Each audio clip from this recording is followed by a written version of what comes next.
Hi, this is your host Swapnil Bhartia, and welcome to our 2022 predictions series. And today we have with us Larry Goldman, Chief Analyst at Analysys Mason.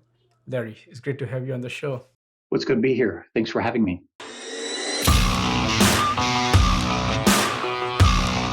Of course, I will ask you to pick up your crystal ball and share the predictions. But before we go there, quickly tell us what is Analysys Mason all about? What you folks now focus on when it comes to analysis? And there is so much happening in the industry today. So, we are a telecommunications industry focused consulting and research firm. So, we work with network operators, their vendors, their investors across the world in the decisions they're making about how to best run their business, very much what's going to change in that business, and what strategies that they need to pursue in terms of pursuing the business itself and investing in the business.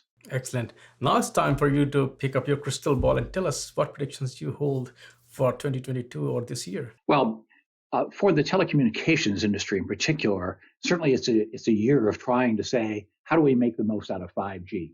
Very much consumers are, more and more consumers are becoming 5G customers, and they're looking at how do we make use of 5G. Certainly, the metaverse is a thing that's affecting the way people think about communications and what they do.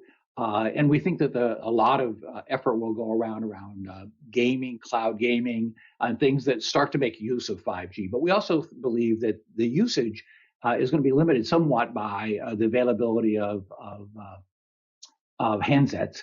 And there are some issues in the industry, simply the chip limitations and so forth, that we're going to be limited not by the network operators' rollout of 5G as much as we are by the pace at which consumers are getting the right handsets. So that's one aspect of what we're looking at is on the consumer side. Secondly, business services is a very big deal. And the cloud and convergence and pushing with 5G is a very big factor that we see coming about this year, that more and more enterprises are figuring out how do we take advantage of 5G? How does the cloud integrate with that?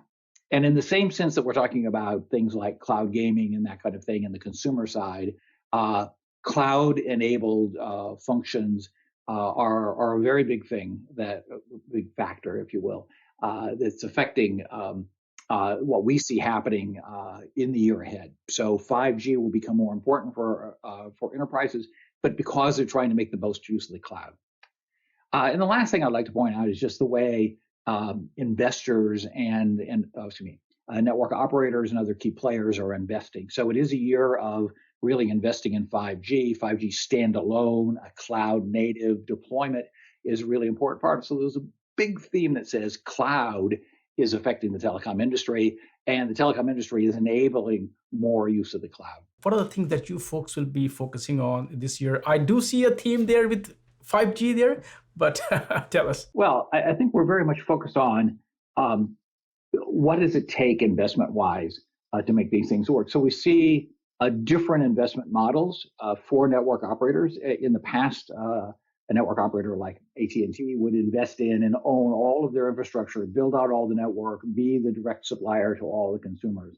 And those investment models are changing a lot. And I think a lot of what we see happening is because of the cloud, because of the amount of money required to provide these services and so forth, that there are different investment models. So the big high-profile public cloud providers are investors in important telecommunications infrastructure, as well as other names that aren't so much known. But so we have a lot of different kind of investors coming in and new business models happening in the communications industry because of this. And at the heart of it is cloud technology makes it possible to do things very differently than they could in the past. Larry, thank you so much for taking time out today and not only share your predictions, insights, but also the focus of course, the company. And I would love to have you back on the show next year or maybe end of this year to kind of hold a scorecard and see how many of your predictions turn out to be true and then get the next set of predictions for the next year. But thanks for your time today. I really appreciate it. You're very welcome. And we're glad to share more detail on these things. People can visit our website. So this is freely available information that your listeners can get more detail on if you like. Thanks for having me.